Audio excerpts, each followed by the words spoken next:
Hello friends, welcome to A1IS.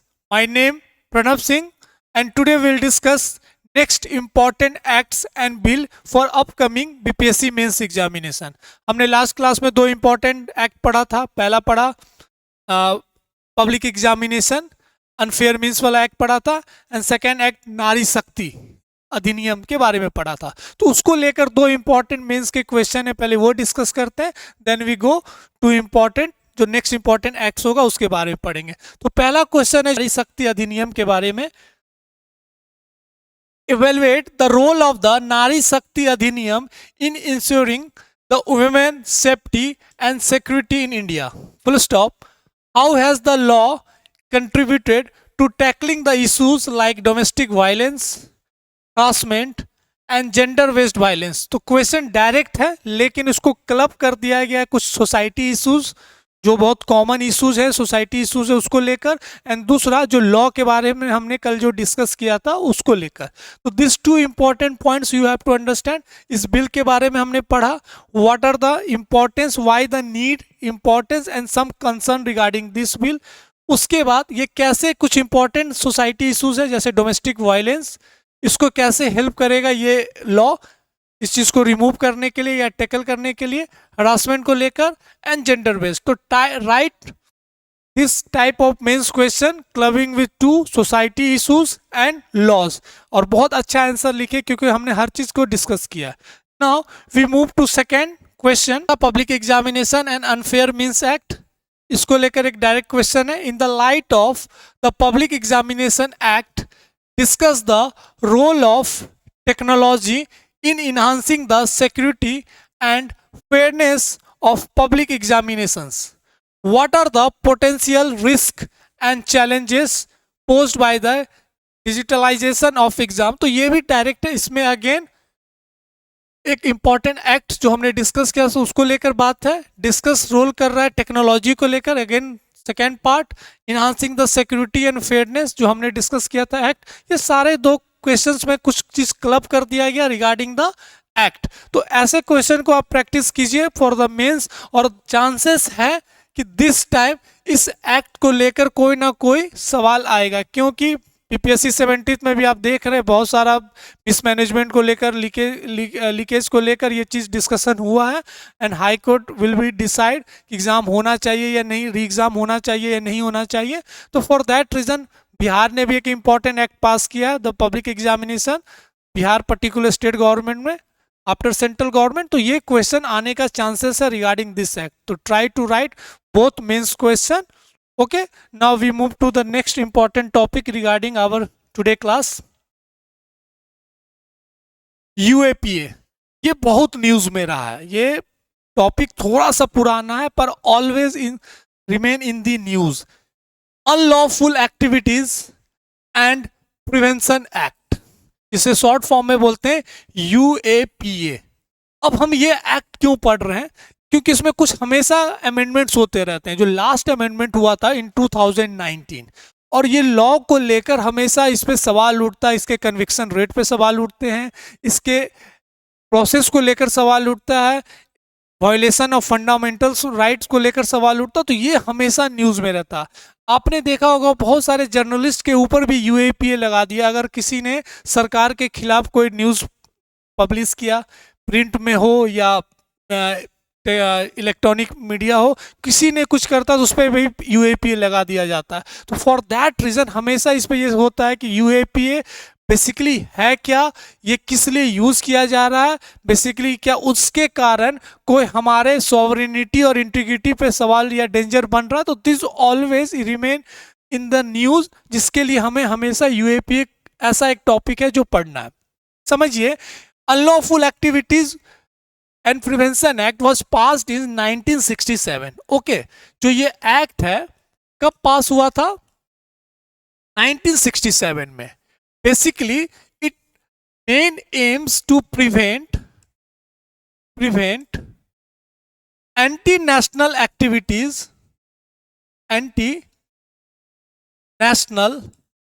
Activities to ensure India's sovereignty and integrity. तो anti national activities को prevent करने के लिए ये एक्ट लाया गया था इन 1967। एक चीज और है, ये समय Naxalism in India is very on top level, जिसके कारण कुछ इंपॉर्टेंट डेवलपमेंट्स होने लगे थे जो सॉवरेनिटी और इंटीग्रिटी के ऊपर क्वेश्चन उठने लगे थे। तो भारत में ऐसे बहुत सारे एक्टिविटीज हो रहे थे जो एंटी नेशनल थे, जो एंटी इंडियन एक्टिविटीज थे, जिसको लेकर के इंपॉर्टेंट एक्ट लाया गया। प्रेजेंट डे इंडिया में सिर्फ एक सिंगल यही लॉ है जिसे हम बोल सकते हैं एंटी टेरर लॉ। जो टेररिज्म को काउंटर करने के लिए हमारे पास कोई लॉ है तो सिर्फ यूएपी है, क्योंकि इससे पहले जितने एक्ट थे एक तरीके से रिमूव कर दिए गए। जैसे टाडा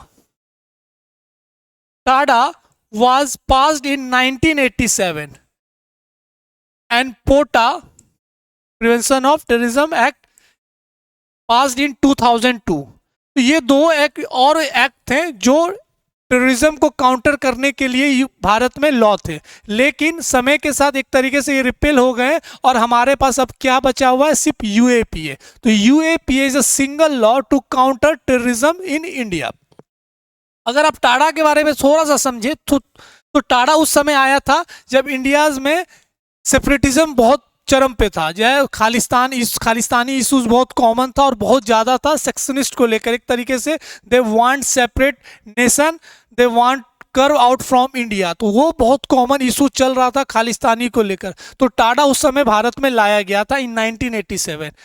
बहुत सारे सीवियर हमेशा कुछ ना कोई अटैक होते रहता था भारत पे। मुंबई अटैक होने के बाद इंडियन गवर्नमेंट डिसाइडेड कि हमें टेररिस्ट को कंट्रोल करने के लिए, काउंटर करने के लिए एक इंपॉर्टेंट एक्ट लाना होगा, जिसे हमने नाम दिया पोटा prevention of terrorist act.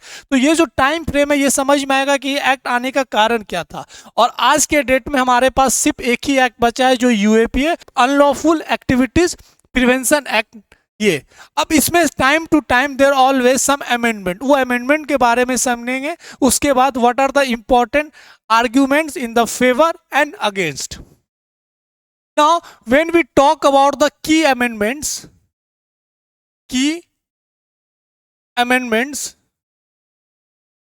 Regarding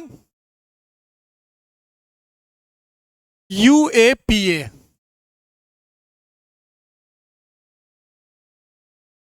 पहला when we talk about in 2004 में they define important act, terrorist act को उन्होंने डिफाइन किया कि टेररिज्म के बारे में हम जो बात कर रहे हैं कि वो ऐसा एक्ट कैसे वो हम टेररिस्ट को क्लब करेंगे, टेररिज्म को क्लब करेंगे।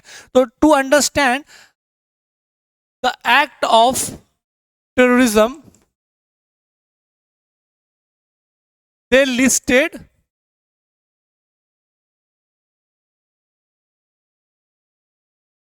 listed number of act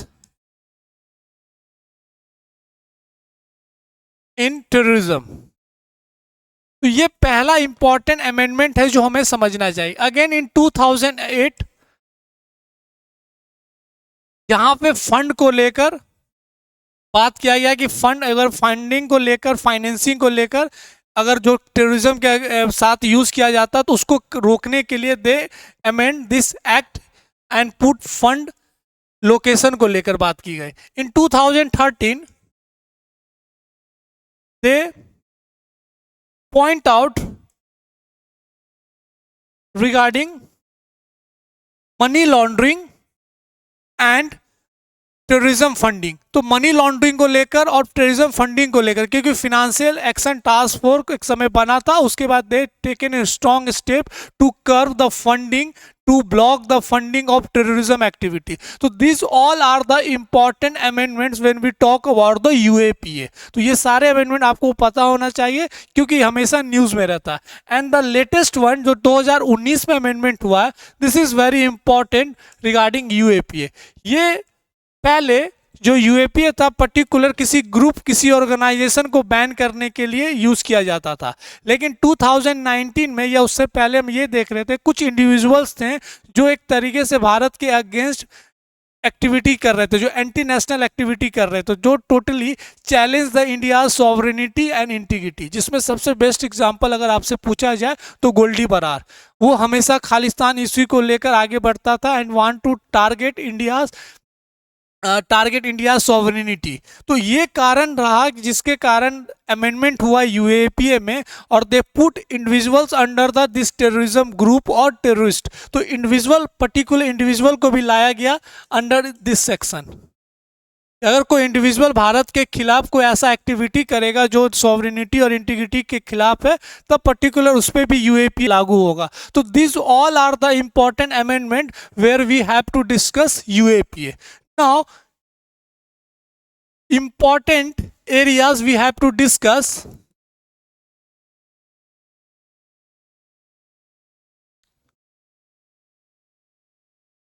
जो दो इंपॉर्टेंट एरियाज है कि यूएपीए इन फेवर, जो फेवर में बात करती है, एंड सेकंड अगेंस्ट।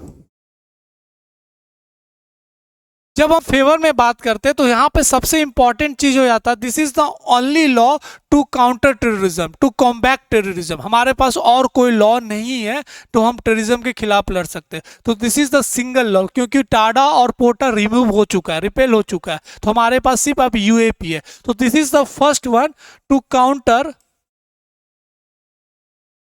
टेररिज्म। दूसरा, preventive detention. Third one is the deterrence. This is also important. So these all are the important point where we have to understand कि why the need, what are the areas of UAP in the favor. तो हम favour में बात करें कि UAP क्यों जरूरत है भारत में। अगर हम अगेंस्ट की बात करें तो सबसे कॉमन एग्जांपल जो यहाँ पे हम बताएंगे पॉइंट, वो है लो कन्विक्शन रेट, अराउंड 2.2%। अगर हम लास्ट 5 to 7 ईयर्स का अगर हम रेट देखें तो बहुत कन्विक्शन रेट कम है, 2.2%। तो दिस इज वेरी इंपॉर्टेंट, जहां पे ये हमेशा सवाल यूएपीए के प्रोसिक्यूशन को लेकर, इसके प्रोसेस को लेकर, हमेशा प्रोसीजर को लेकर सवाल उठता है। Second, violative fundamental rights. ऐसा माना जाता है कि this UAPA basically violating fundamental rights, particular article 21। Third important चीज है, there is no broad definition of unlawful activity, कि हम किसको बताएंगे कि ये एक्टिविटी अनलॉफुल है। This activity is anti national activity, this activity can challenge India sovereignty and integrity. तो सुप्रीम कोर्ट के जजमेंट में भी ये बोला गया, there is no broad definition regarding unlawful. तो उनके पूरे एक्ट में कहीं पे ब्रॉड डेफिनेशन नहीं दिया गया। तो ये भी है, there is no broad definition of unlawful activity, and कि why unlawful prevention act is very important exam purpose के लिए भी, एंड फॉर नॉलेज की करंट में डेवलपमेंट क्या हो रहा था। करंट में हमेशा ये न्यूज बना रहा था। तो this is the first we have to understand UAPA. Now we move to next important act जो हमेशा न्यूज में रहा है, सिटीजनशिप एक्ट।